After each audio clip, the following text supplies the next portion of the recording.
Welcome back to the channel, everyone. I wanted to talk about something today that I am growing for a food that is a winter food. That is something we're going to be able to store all winter, and we grow it all summer without any effort at all, zero watering. It pretty well grows on its own, and it is basically a perennial. So today I am talking about sunchokes, or Jerusalem artichokes.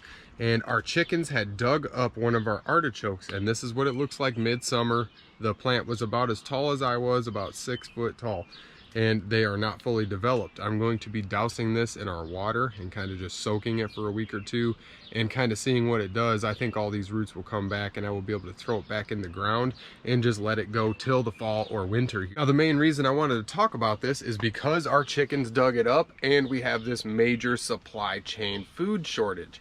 We are experiencing very high prices on everything in this country right now, and this is a main staple for us. We will have these all winter long just by simply harvesting these in the fall or winter and leaving one of your tubers to regrow and reproduce a whole cluster. Basically, these grow like potatoes, but they are like a sunflower at the same time. It's a very interesting plant. So by simply leaving one tuber in the ground in each spot that we have these harvested, we can regrow these for lifetime. We do not ever have to buy these again. We never have to regrow them.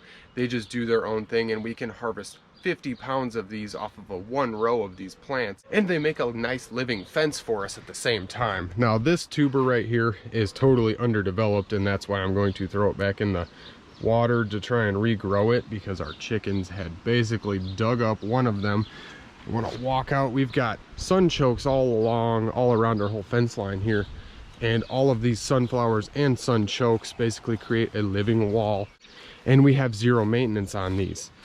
These are all sunchokes here, very similar to our sunflowers, not too much difference. The flowers are a little bit smaller and they are just as pretty as a regular sunflower, but provide a lot more food than a sunflower will. Coming down this entire 50-foot-ish row, we've got an absolute mass of our sunchokes growing for free. I had bought about a pound of these a couple years ago, and I have them growing at both of our properties, and they are super abundant. And these are very high in potassium, vitamin A, C, B1, and many other macronutrients, just like potatoes. And although they're sweet, the starchy fibers keep it from getting a high glucose index, so they don't spike your blood sugar, and they store very well.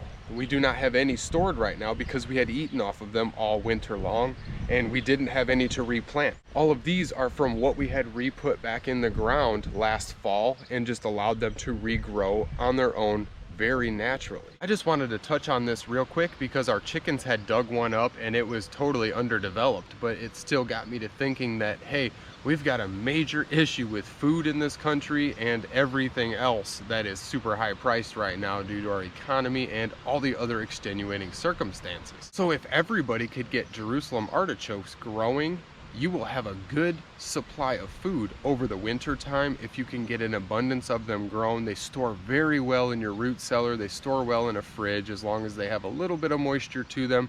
You can keep them all winter long and not have to worry about them going bad on you. We even store some of these in the freezer just to test it out, and it worked just fine. We kept them for 3 to 4 months in the freezer before we pulled them out and actually cooked them. Now, I had been trying to get my customers a supply of these Jerusalem artichokes to grow for themselves. I have all of my market plants here. You can see we've been dealing with extreme heat. We've had super extreme heat and abnormal heat for our northern zones since about the beginning of May here. We've had about 90 degrees straight for about a month now, which has been extremely abnormal and very brutal on all of our potted plants. So I had put in this nice shade cloth up. I have the shade cloth in the greenhouse just to keep everything cool. Got all our peppers and annual stuff. But as you can see here, we have this nice Jerusalem artichoke. This one's starting to wilt. I had to water all these in a little bit ago here.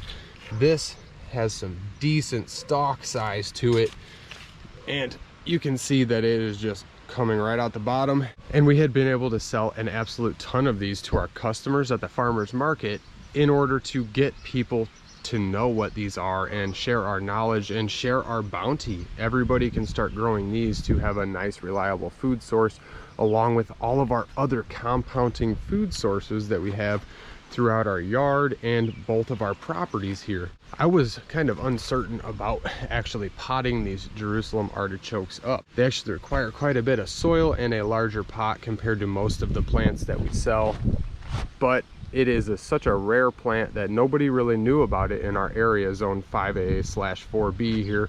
We're right on the edge up in northern Illinois. Being able to provide a rare plant like that, which is super easy to grow, it's as easy as a potato. You just basically put it in the ground and you can just replant it as you're harvesting, and it becomes super abundant. As you can see, our whole entire backdrop was full. Our whole entire chicken run is full of Jerusalem artichokes, and they are hardy. The chickens will not tear them apart too bad. This was the only one that they've gotten up, and I had broken it off the stalk because our plant had actually started to die. But you can see that these tubers will actually be able to regrow as long as they stay in some water. I don't think it dried out too bad in the sun today before I got to it. So I wanted to share this with my online community here, and everybody's pretty well aware of Jerusalem artichokes online because there is a lot of information going around on YouTube and Facebook and whatnot. Everybody's trying to figure out good sources of food for the winter time because plants are very abundant in the summer. Even for us up here in a short growing season, we have an abundance of plants. We've got tons of food growing all the time. Leafy greens, vegetables, melons, you name it, we've got it growing, and it's very easy. When everything's abundant, we don't really think about storing stuff for winter time. We grow a ton of sunflowers and save all the seeds for that because we can eat those also. And we feed our chickens all winter off of our sunflowers, millet, and wheat that we grow just for them. So we're saving money in the long run by planting things and planning ahead and trying to get ourselves a nice macronutrient source. Leeks are another very good macronutrient source, and leeks will stay alive all winter long in your greenhouse if you have one. And these are harvested right before winter. As soon as your Jerusalem artichokes start to die back and wilt because of frost and cold weather, that is when you dig them up and harvest them, and that is when we replant our next season's Jerusalem artichokes in order to have a bountiful harvest for the next season. I wish I could have had fully developed artichokes to show everybody, but this is what my chickens dug up, so this is what I'm sharing because they are not ready yet. Like I said, they are a fall time harvest or a midwinter harvest if you are in a warmer zone. We are in a cold zone here, so once these start to die back, we will harvest them all up and replant, and we will have an abundance of food that is absolutely free, requires absolutely no watering, super simple crop to grow, and a super simple crop to share. We have an abundance of these, and we can start with a little tiny tuber and put it in a pot like we had, and we basically shared all these plants with our local customers, and we got a lot of people growing these this season that had no idea what they were. So this is what we're doing. We're trying to share our knowledge and share with our local community, and I'm sharing with everybody online just in case you did not know about these or did not know when to harvest these. These are a fall time harvest, very simple to do. And if anybody's got any questions on these, definitely drop it in the comments below. They are very chicken friendly and they do well in 90% of soils. You do not have to have any type of special soil. They grow very well on their own, and we use them for a living wall and basically just put them on any fence line we can to cut down on weeds and have a free food source for the winter time.